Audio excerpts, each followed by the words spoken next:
Man, I was on a flight to Cape Town, South Africa with my friend Preston, and he leaned over to me. He said to me, if the devil could find a jealous heart, he can make a slanderous mouth. And I just think about all the slander we see on social media against real prophets of God. Some of it has nothing to do with the preacher and everything to do with the hearts of jealousy.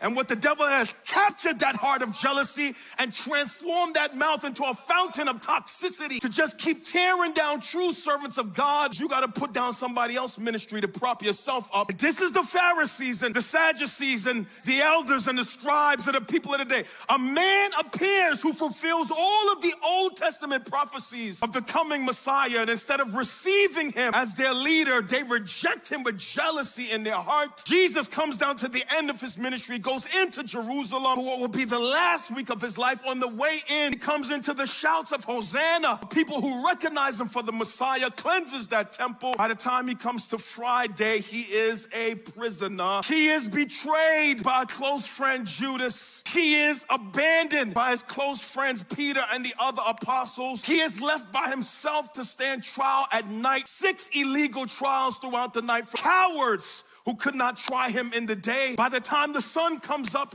at 6 a.m. in Jerusalem, they have passed a sentence on Jesus. He must be put to death. For what? For your jealousy, not for his crimes. As I read what the Pharisees and the religious leaders and all these men came together, the chief priests and the scribes, I wept over the text to just think in my mind. Men who call themselves leaders of God, so jealous, so envious that they would seek to put a man to death because his ministry agitated them that much. That people who wore the cloth, that's why I don't care about your garments, who had long robes and phylacteries, the men who was hailed as holy, even if you don't like someone, would convene to put a man to death because you don't like him. Never mind, just ignore him. We will kill him. But because they don't have the execution power of Rome, they must bring Jesus to a man named Pontius Pilate, ruled between AD 26 and 36. They bring him to Pilate now for a Roman trial with the accusation. He stirs up the people with evil.